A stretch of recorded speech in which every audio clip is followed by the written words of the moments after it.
Kayo po ba mga bossing ko ay nakakapansin po kayo na parang napakailap sa inyo ng swerte? Na kayo po ay minsan napapaisip kung ano pong problema sa inyo, bagamat kayo po ay masipag na tao, pero parang feeling po ninyo paborito kayo ng kamalasan.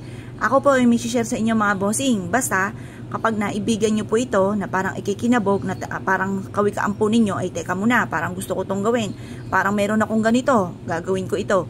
Ayan, kapag ganyan ang inyong nasa kalooban, ay siya mga bossing ko, lumarga po kayo. Dahil maaaring kayo na lamang iniintay na ating mga pampaswerte para po kayo ay swertein sa inyo pong buhay. Ngayon pa mga bossing ko, kayo po naniniwala at naisyo po itong gawin, huwag na po kayo magpatumpik-tumpik pa. Harap na sa may silangan.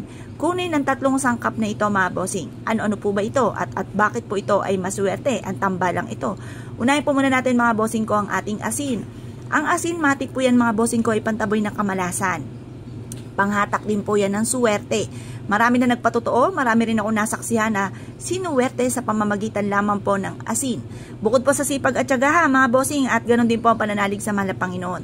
Kasi minsan may mga pagkakataon nga po na masisipag naman po tayo, pero parang tayo po yung minsan nakakaramdam na ng pagod, na minsan inapapaisip tayo, bakit ganoon?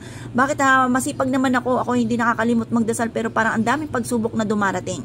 Asya, itodo-todo na po natin mga bossing, gamitan natin ito ng pampaswerte, upang sa ganoon ay magtuloy-tuloy ang pasok ng swerte sa ating pong buhay at makamit po natin ang tagumpay na matagal na pinapangarap at maging sulit naman ang ating pong mga pinaghirapan. Ngayon pa mga bossing, kailangan po natin ng asin. Ang asin mga bossing ko ay isa sa mga, yung kalinisan po niyang, kaputian po niyan ay smooth ang magiging daloy ng swerte. Gagamitan din natin ito ng paminta. Ang paminta naman ay isa sa yung aroma ng paminta. Kaya ang gagamitin yung paminta ay yung buo pa mga bossing. Kasi yung durog, nakasingaw na po ang aroma po niyan. Kaya gagamitin natin ay buo na paminta. Ngayon pa mga bossing, magwi-wish tayo mula sa ating pong puso. Time-team na panalangin, matutupad lahat ang mga pangarap, basta positive lamang. Gagamitan din po natin ito mga bossing ko ng ating napaka-generous at blockbuster na dahon ng laurel mga bossing. Ang dahon ng laurel ay isa sa mga subok na napakaswerte basta't may 100% kang paniniwala. Kung kayo po yung may alinlangan, ayaw nyong gawin, huwag nyong pipilitin ang inyong sarili. Dahil maaaring hindi rin po matutupad kung naman ang inyong hihilingin. Asya, kung meron kang materials na ganito at naniniwala ka, harap na sa may silangan. Mag-wish ng mula sa inyo pong puso, team na panalangin. Ang pag-wish ay walang gamit na sana. Halimbawa ay ganito. Sa pamamagitan ng pampaswerteng ito, bukod sa aking sipag at tiyaga at pananalig sa mahal na Panginoon, ay makakamit ko lahat ng mga pangarap ko sa aking buhay. At siksik-liglig at aapaw at napakaraming biyaya ang dadaloy mula nang matapos ko itong gawin. Ganun po mga bossing. Magkakaroon ako ng negosyo na dito na ako yayaman, magkakaroon ako ng bahay na matagal ko nang pinapangarap, maliligtas ako at aking buong pamilya sa anumang kapahamakan. Or kung kayo may karamdaman, i-wish nyo na gagaling na ako sa aking karamdaman, kailanman hindi na ako magkakaroon ng karamdaman at magkakaroon ako ng napakahabang buhay. Ganun po ang pag-wish mga bossing.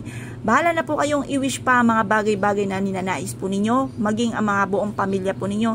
Kung sino po yung nais ninyong i-wishan, ay siya, i-wish nyo na po ng todo-todo. At pagtapos nyo po mag-wish, ilagay nyo po ito mga bossing ko sa isang pouch, or kaya magtahi kayo ng unton, or kaya po mga bossing ko ilagay sa isang baso, ilagay sa isang platito, ibilad sa sinag ng araw hanggang alas 8 ng umaga, makalipas alas 8 ng umaga, ilagay sa ilalim ng inyong higaan, pwede rin naman sa center table, pwede rin naman sa hapagkainan kung saan ka nakain, pwede rin ito sa altar, pwede rin dalhin kahit saan kayo magtungo. Ngayon pa mga bossing, kung kayo po naniniwala at naisyo po itong gawin, huwag na po kayo magpatumpik-tumpik pa. Subukan nyo na po ito. At kapag ang ating asin ay natunaw, itapon nyo lamang po ito mga bossing at paltan muli ng panibago. Ang ibig sabihin po niyan, marami siyang mga nahigop na negatibong enerhiya, kaya huwag kang malungkot. At ibig sabihin niyan, suswertihin ka na. Naalis na mga kamalasan ninyo. Gawin nyo po ito makailang ulit hanggat kayo po ay hindi na natutunawan ng asin. Ngayon pa mga bossing, ko kayo pinaniwala at naisyo po itong gawin. Asya mga bossing, good luck po sa inyo po lahat.